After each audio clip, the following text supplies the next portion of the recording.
आज के डेट में राहुल गांधी का प्रोग्राम किया गया था, जिसमें यहाँ पर लाइब्रेरी के पास मैं आया हूँ। यहाँ पर लाइब्रेरी के जो अध्यक्ष हमारे जो है कुछ जो अभी कुछ एग्जाम का लीक को लेकर के काफ़ी चर्चाएं जो चल रहे हैं, इनका जो डिमांड था, तो चलिए उनसे कुछ बात करते हैं, इनसे कुछ जानकारी लेते हैं। तो सबसे पहले उनके सामने क्या कुछ मांगे रखी गई?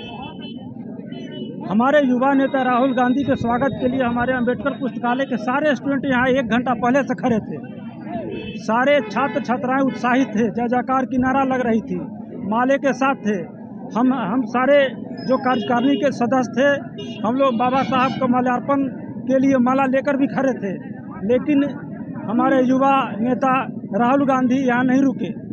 यहाँ नहीं रुके? वो क्यों नहीं रुके? भी नहीं और ना माल्यार्पण किए, जिसके चलते हमारे जितने भी छात्र छात्राएं हैं आक्रोश में सारे लोग आक्रोशित हैं, दुखी हैं। वो अपनी बात अपने युवा नेता से रखना चाह रहे थे कि हम लोग कैसे बेरोजगार हैं और बेरोजगारी से कैसे जूझ रहे हैं। इन सारी बातों को रखने के लिए हमारे जो स्टूडेंट लोग थे उनको मौका नहीं मिला। हम लोग भी काफ़ी दुखी हैं कि 2 मिनट के लिए उन्होंने समय नहीं दिया। जो बाबा साहब भीमराव अम्बेडकर जो संविधान लिखे थे, पूरे विश्व में उनका नाम है, उनके प्रतिमा पर माल्यार्पण नहीं हुआ, जिसके चलते हम लोग दुखी हैं। आप लोग यहाँ इंतजार कर रहे थे राहुल गांधी? हम लोग पूरी इंतजार कर रहे थे, पूरा सफाई करवाए थे, माला लेकर खड़े थे, लेकिन वो यहाँ रुके नहीं। मैं तो ये कहता हूँ कि उनके नज़र में या जो भी हमारे कांग्रेस के बड़े नेता हों, छोटे नेता हों, उनके नज़र में बाबा साहब का कोई महत्व नहीं है। वहीं VIP मोड़ पर वीर कुंवर सिंह के मूर्ति पर माल्यार्पण किया गया, सम्मान दिया गया, लेकिन उनके नज़र में बाबा साहब का कोई सम्मान नहीं है। मैं उसका पुरजोर विरोध करता हूँ, इस भावना को। ये भावना ये लोक हित में नहीं है, समाज के हित में नहीं है, देश हित में नहीं है, क्योंकि बाबा साहब का एक तरह से ये अपमान मैं मानता हूँ। जैसा कि न्यूज में था सर कि वो यहाँ पे आने वाले हैं, स्टूडेंट से डायरेक्ट बात भी करने वाले हैं, उनके मांगों को सुनने वाले हैं, लेकिन ऐसा कुछ हुआ नहीं। तो क्या यहाँ के विद्यार्थी काफ़ी, जैसा कि आप बताएं, नाराज है? तो क्या वो GSSC CGL एग्जाम को लेकर या किसको लेकर थे? हमारे स्टूडेंट लोग को रोजगार चाहिए, रोजगार। फिर रोजगार के लिए यहाँ आते हैं, पढ़ते हैं। उनको कुछ पार्टी पॉलिटिक्स से मतलब नहीं है, उनको जैसे रोजगार मिल जाए। उन्हें एक आशा बनी थी कि हमें रोजगार मिल जाएगी, इसीलिए ऊपर से आए थे और घंटों वो खड़ा थे।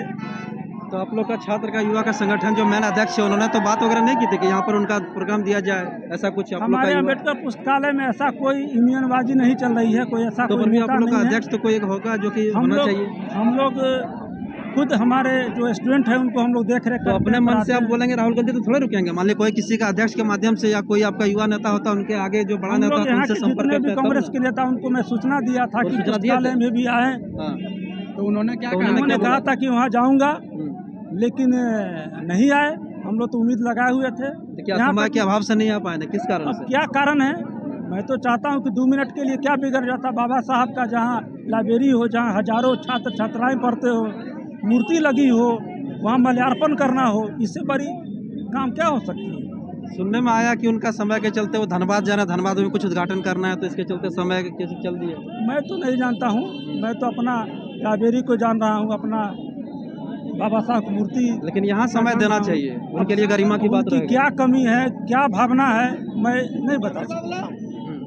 तो चलिए, यहाँ का आप प्रतीत देख सकते हैं, यहाँ के जो है इन लोग बहुत नाराज हैं, क्योंकि यहाँ पर जो राहुल गांधी का जो पड़ाव होना चाहिए था, जो कि बहुत ही लोग का इंतजार कर रहे थे, लगभग काफ़ी संख्या में लोग भीड़ बना हुआ था, लेकिन जनता यहाँ निराश हो चुकी, क्योंकि यहाँ पर राहुल गांधी का पड़ाव नहीं हुआ और सभी जनता का यहाँ आवश्यकताओं को पूरी नहीं की गई, तो इससे जनता नाखुश है।